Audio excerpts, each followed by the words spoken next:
In March of 1938, a philosopher in Vienna had just finished writing a book about what makes a political movement into a religion, and the secret police came to his apartment before the ink was dry. His name was Voegelin. The manuscript was already at the publisher. He and his wife Lissy had visas. She had moved mountains to get them, and they left Austria within days. The book was published. Voegelin was already gone. That book was called The Political Religions. And the movement he was diagnosing, the movement he was fleeing, was National Socialism. I want you to sit with that for a moment. Because what Voegelin built in that text was not a polemic against people he disagreed with. It was a structural diagnosis, a set of criteria that explain why a political movement starts to feel like a religion, why it demands the loyalty of a church, why it creates saints and heretics and promises something that no government was ever built to deliver. He didn't build it as a weapon. He built it as a tool.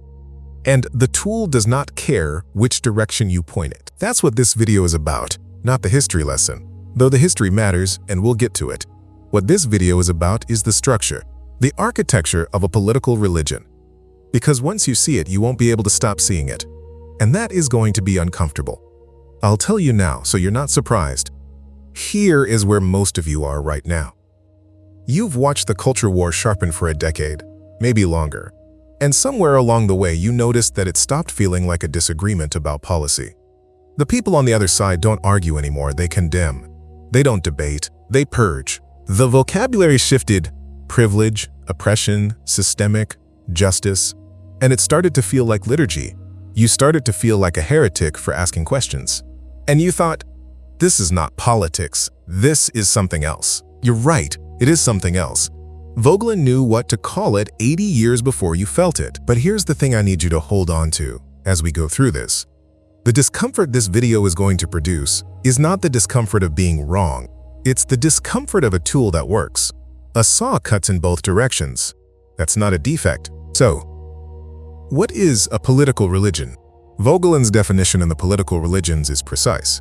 And it's worth being precise because this is not a metaphor he's using loosely.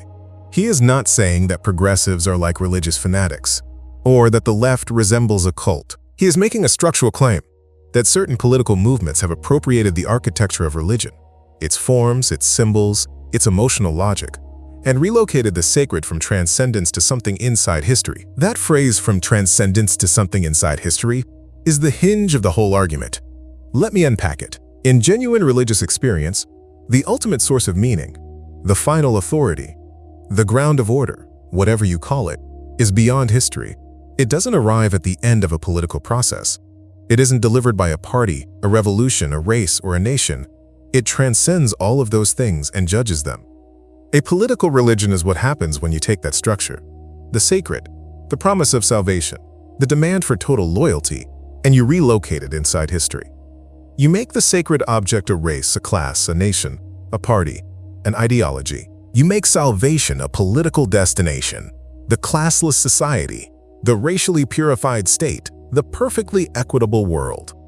And you give the movement that is building toward that destination the emotional and behavioral authority of a church. That's it. That's the structure. Voegelin laid it out in 1938, and he laid it out precisely because he was watching it happen in real time, in the movement that was hunting him. Now let's look at what this structure produces. Because it's recognizable. A political religion generates a salvation promise. There is a broken world, corrupt, unjust, fallen, and there is a destination where the brokenness is healed. The movement exists to get you there. This is not the same as a policy platform. A policy platform says, here is what we propose to do about healthcare. A salvation promise says, if we win, the world will be made whole. A political religion generates heresy. Because the movement carries a sacred mission, disagreement with its core claims is not a matter of policy preference. It is moral failure. The person who dissents is not mistaken. They are corrupt, complicit, or evil. Argument with a heretic is not dialogue. It is a form of contagion. The only responses are conversion or expulsion. A political religion generates martyrs and saints. It needs figures who gave everything for the cause, and it elevates them beyond ordinary human evaluation. The martyr is not a complex person with virtues and failures. The martyr is a symbol, a pure embodiment of the sacred mission. A political religion generates a demand for total loyalty. Because the cause is sacred, Partial commitment is a betrayal. You cannot be sympathetic to the movement and retain private reservations. You cannot vote for the party and have doubts about the platform. Total loyalty is required because anything less dishonors the sacred object. And a political religion generates an eschatology, a vision of the end state. Not a policy goal you can argue about, not a measurable outcome you can evaluate, but a final condition in which the problem is definitively solved. The classless society, the purified nation, the perfectly just world, an end that is never quite arriving, which means the movement always has grounds to demand more sacrifice, more loyalty, more purity. You've seen all 5 of these. You know exactly where you've seen them. Now, the cases you came here expecting. Marxism-Leninism is the clearest modern example of a political religion, and Voegelin knew it. In Science, Politics, and Gnosticism, he analyzed Marx directly, not as an economic thinker, but as a thinker in the Gnostic tradition. The world is corrupt. A saving knowledge exists. In this case, historical materialism, the science of the dialectic. A vanguard possesses that knowledge and will guide history to its destination. The destination, the classless society, is the imminent eschaton, the end of history brought inside history by revolutionary action. The church is the party. The heretics are the bourgeoisie and the counter-revolutionaries. The martyrs are the workers who died for the cause. The salvation promise is the withering of the state and the liberation of man. The structural fit is exact. Contemporary progressive social justice movements operate on the same architecture. There is a fallen world, structured by systemic oppression, white supremacy, patriarchy, heteronormativity. There is a saving knowledge, critical theory, anti-racism, the vocabulary of privilege and power that reveals the hidden mechanisms of oppression to those who have been initiated. There is a vanguard of the awakened. There is a destination, equity, justice, liberation, that is never quite a measurable policy goal, but always a moral horizon. Dissent is not disagreement. It is complicity. Partial agreement is not progress. It is cowardice or camouflage. The liturgy is different. The sacred object is different. The structure is identical. Voegelin was not alone in seeing this.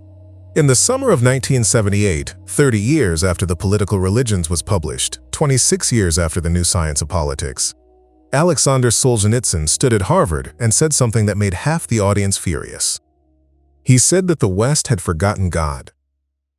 Not as a piety, as a diagnosis.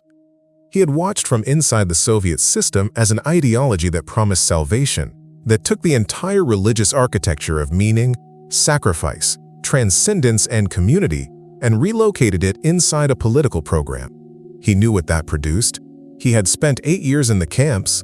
What struck me, reading Solzhenitsyn alongside Voegelin, is that they arrived at the same diagnosis from opposite sides of the Iron Curtain, in different languages through different lives. Voegelin, the philosopher fleeing Vienna. Solzhenitsyn, the prisoner emerging from the Gulag. Both said, "This is what happens when a movement tries to deliver, inside history, what only transcendence can provide. The political religion always promises more than politics can deliver, and when it can't deliver, when history fails to cooperate, it does not revise the promise. It finds someone to blame." Now, here is where we need to slow down, because everything I've described so far has probably felt, to most of you, like a confirmation of what you already believed.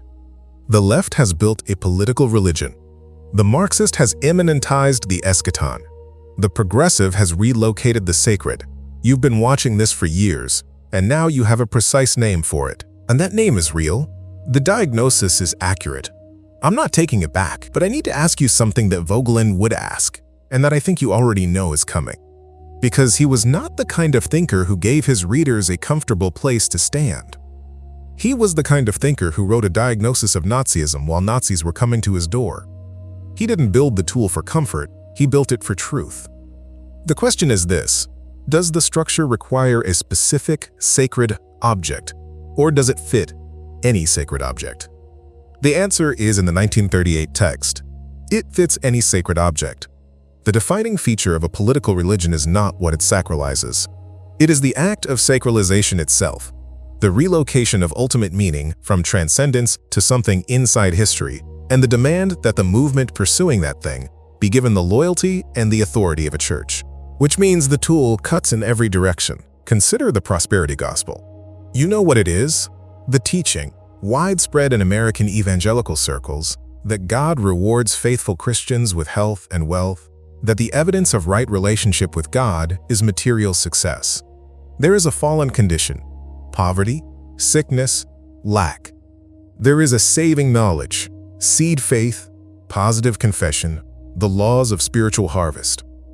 There is a promised destination, abundance, healing, breakthrough, that will arrive inside history, in your lifetime, in response to your giving and your belief. God owes you the reward. Run the structure against this. Salvation promise. Inside history, measurable, material. Sacred object. Not transcendent God judging all things, but a God who is bound by the laws of spiritual harvest. A God who is, in a precise sense, immanentized. Total loyalty demanded. Give everything. Believe without wavering. Never doubt. Never hold back. Heresy. Those who don't prosper haven't believed enough, haven't given enough. The failure is always in the doubter, never in the promise. Eschatology. The breakthrough that is always coming, always one more act of faith away. This is not a political program, but it is a political religion in Voegelin's precise sense. It has taken the architecture of transcendent faith and collapsed it into an intramundane promise. It offers salvation inside history, and it demands the loyalty of a church in exchange. Voegelin did not write about the prosperity gospel. It barely existed in his lifetime, but his logic reaches it directly. This is what I mean when I say the tool is not a weapon for one side, it is a diagnostic instrument. And it applies wherever the structure appears. Now take the question of the stolen election. I am not going to tell you what I think happened in 2020 or in any other election. That is not what this is about. What this is about is a structure. Voegelin spent considerable attention in Order and History on what he called second reality, a constructed symbolic world that has been built to substitute for engagement with reality as it actually is. The person in second reality lives inside a story, a coherent, internally consistent account of who wronged them, what they're owed, what is waiting at the end. The story explains everything. And crucially, facts that don't fit the story are not evidence against it. They are evidence of how deep the corruption goes. Disconfirmation becomes confirmation. The coherence of the second reality is sealed. Think about what that means applied to any narrative of a definitively stolen election. A narrative so total that no audit, no court ruling, no testimony from allies, no certification by officials of one's own party constitutes evidence against it. Every disconfirmation proves the conspiracy is larger. The defeat was not real. The sacred object, in this case, not a race or a class, but a political identity, a movement, a candidate who became a symbol of a restored nation, cannot have been legitimately defeated, because that would mean the salvation promise failed. This is second reality, Voegelin's concept, and it does not belong to one party. The question Voegelin would put is not, did fraud occur? Courts evaluate evidence. The question Voegelin would put is this narrative structured so that no evidence can touch it? Because a narrative structured that way is not a political position. It is a second reality, and the person who lives in it has relocated the sacred and is paying the cost he always warned about. And then there is Christian nationalism, the identification of the American nation or the American political project with the sacred mission of Christianity itself. The nation as the instrument of God's purposes in history.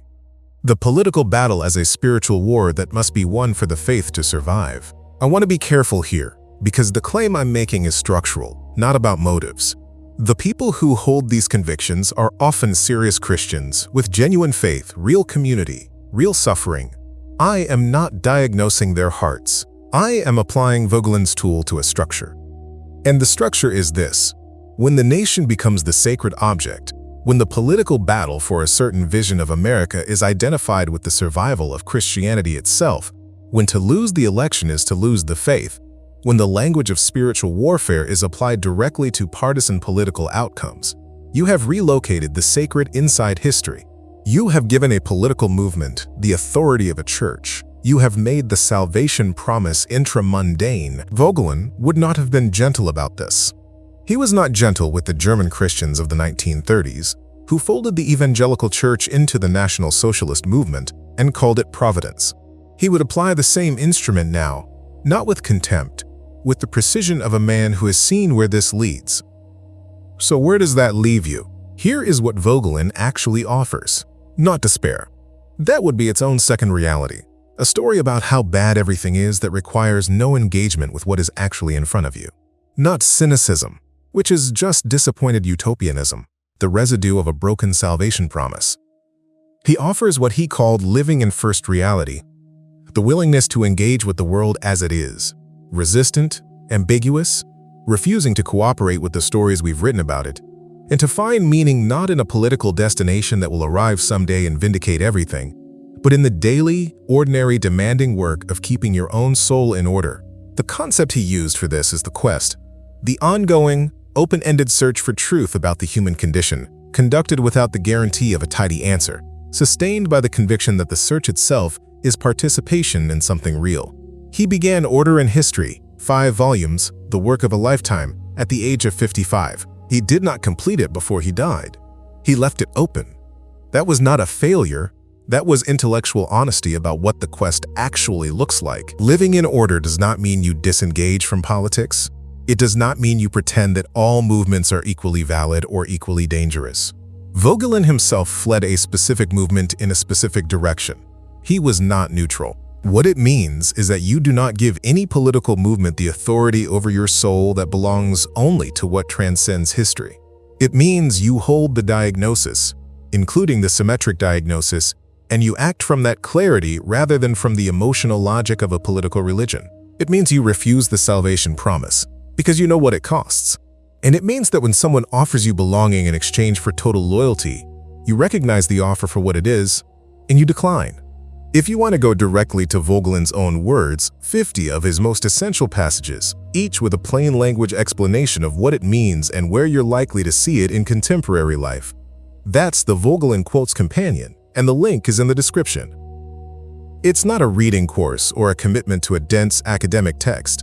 It's Voegelin decoded, organized by theme, so you can go to exactly the concept this video raised and read what he actually said. If anything in this video made you want to hear it from him directly, that's where to go. Tell me this, which phrase from your own tradition, political, religious, or cultural, has started to feel hollow to you, like a word you say automatically without meaning? I read these, I want to know. Here is what I want to leave you with. Voegelin wrote the diagnosis of political religion in 1938 under the threat of arrest by the movement he was diagnosing. He got it out. He fled. He spent the rest of his life in Louisiana, in Munich, in correspondence with people who felt exactly what you feel, developing the tools to name what was happening and to describe the alternative. The alternative was not a better political religion. It was not a rival salvation promise. It was the ordered soul, the person who has located the sacred where it actually belongs, who has refused the intramundane substitute, who lives in first reality with eyes open, and who has discovered that an ordinary life of genuine order is not a consolation prize. It is the real thing. The disease has a name. So does the cure. The question Voegelin would put to you, not to your opponents, not to the movement you've been watching with alarm, but to you, is whether you can see the structure in yourself, not to produce guilt, to produce freedom. That's where order begins.